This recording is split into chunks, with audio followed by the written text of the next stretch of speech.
सभी साथियों को नमो बुद्धाय, जय भीम, जय मूल्यवासी। साथियों, में फेसबुक पे देख रहा था कि कुछ लोग जो है निखिल वागड़े ब्राह्मणवादी या ब्राह्मणों के साइड से बोल रहा है, झगड़ा लगाने का काम कर रहा है, ऐसी ऐसी पोस्ट आ रही थी। तो मैंने सोचा कि चलो देखते हैं निखिल वागड़े कौन है भाई। तो उसके यूट्यूब चैनल पे गया तो उसने वामन मेश्राम जी, प्रकाश आंबेडकर जी और शरद पवार जी, इन तीनों के बारे में बातें कही। तो जो वामन मेश्राम जी से जुड़े हुए बात उसने कही है, केवल उन्हीं बातों को आज की वीडियो में हम इसमें रखेंगे। तो पहली बात उन्होंने ये कही कि वामन मेश्राम ये प्रकाश आंबेडकर से बड़े नेता कब से हो गए। तो उन्होंने जो ऐसा कहा, तो इससे हो सकता है कि वामन मेश्राम के चाहने वालों को दुख पहुंचा हो या प्रकाश आंबेडकर जी के चाहने वालों को इससे खुशी मिली हो, लेकिन इसमें ना खुश होने वाली बात है ना दुखी होने वाली बात है, क्योंकि प्रकाश आंबेडकर जी भी बाबा साहब के आंदोलन को लेकर या बाबा साहब के खानदान से जुड़े हुए, वामन मेश्राम जी भी महापुरुषों का आंदोलन चला रहे हैं। तो हमारे मन में तो ऐसी कोई बात नहीं है कि ये बड़ा है कि वो छोटा है। हमारे लिए तो महत्वपूर्ण बात यह है कि बहुजन समाज को इस ब्राह्मणवादी व्यवस्था की गुलामी से आजाद करने वाला नेतृत्व होना चाहिए। तो हमने किसी भी तरीके से अपने मन में इस बात को, इस विचार को नहीं लाना चाहिए। जो प्रकाश आंबेडकर जी से जुड़े हैं उन्हें भी ये नहीं सोचना चाहिए अरे हमारे तो बाबा साहब आंबेडकर जी की तारीफ हुई है। वो तारीफ नहीं है, वो हमारे बीच में झगड़े लगाने का मामला है। भाई प्रकाश आंबेडकर जी का, वामन मेश्राम जी का आपस में क्या दुश्मनी है, जरा बताओ तो। कौन सी बात है ऐसी जिसके ऊपर दुश्मनी की जाए, या वामन मेश्राम जी किस आधार पर प्रकाश आंबेडकर जी को दुश्मन समझे? कोई आधार भी तो होना चाहिए ना। बड़ा है छोटा है ये तो फालतू की बात है। बड़े और छोटे के लिए ना ही बाबा साहब आंबेडकर जी काम कर रहे हैं और ना ही मेश्राम जी काम कर रहे हैं कि मैं बड़ा हूं या अपने आप को बड़ा दिखाने के लिए। अगर काम कर रहे हैं तो हमारे महापुरुषों की विचारधारा को ही आगे बढ़ाने का काम कर रहे हैं। ये बीच में वागड़े आके बोल रहा है कि कब से बड़े हो गए। अच्छा, बोल रहा है कब से बड़े हो गए और आधार कुछ भी नहीं बता रहा। आधार तो बताया नहीं उसने।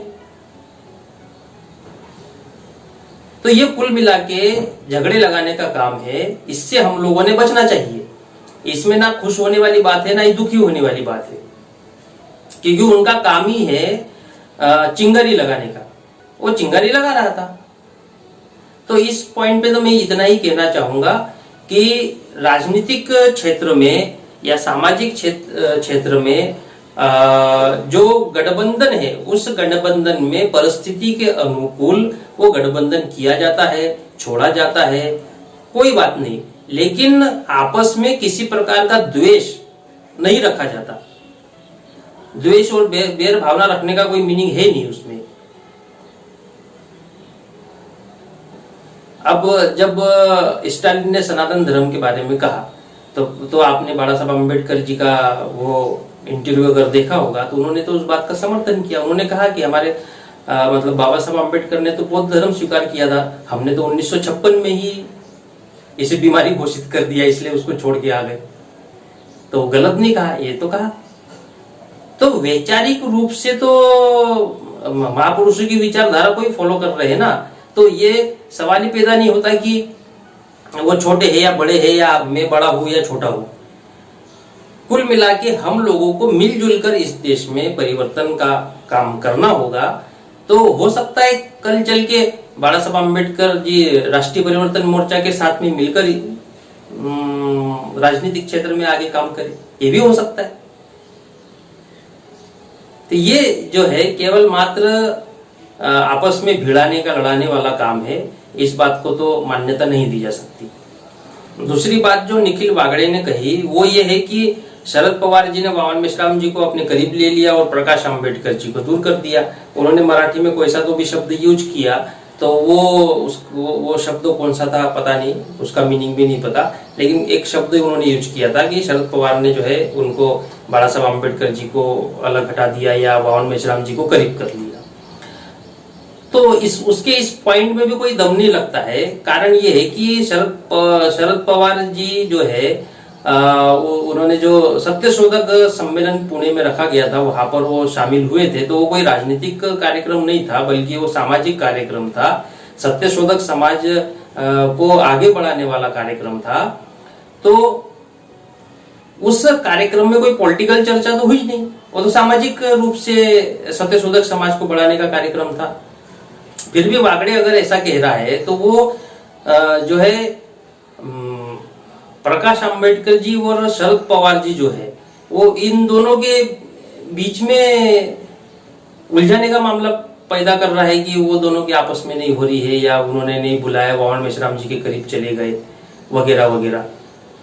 अरे भाई, कल को अगर ऐसी परिस्थिति आए तो शरद पवार जी बाला साहब आंबेडकर जी के साथ गठबंधन करेंगे, उनको भी लाएंगे।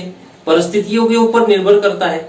उसमें इसको करीब ले लिया इसलिए उसे दूर हटा दिया, उसको ले लिया ऐसा तो है नहीं। अगर आपको बीजेपी को हराना है तो आपको तो सबको साथ में लेना पड़ेगा, चाहे उसके 2% जनमत हो, चाहे 4% हो, 10% हो, लेकिन साथ में लेना होगा। तब तो बीजेपी अकेली पड़ेगी, और अकेली पड़ेगी तो फिर आप उसको निपटा सकते हैं।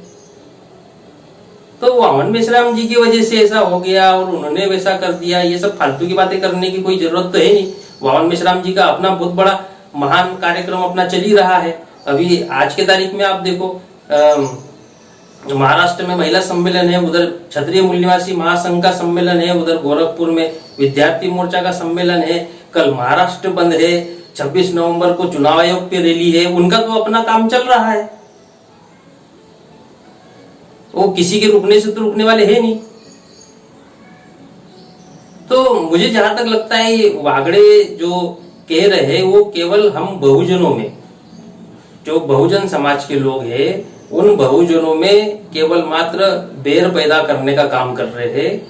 और हम लोगों ने उनकी इस बात को समझना चाहिए, उस बैर के चक्कर में नहीं पड़ना चाहिए और अपने महापुरुषों की विचारधारा को, अपने महापुरुषों के मिशन को आगे बढ़ाने के लिए काम करते रहना चाहिए। ये इस वीडियो में के माध्यम से तो मैं इतना ही कहना चाहता हूँ। सभी साथियों को नमो बुद्धाय, जय भीम, जय मूल्यवासी।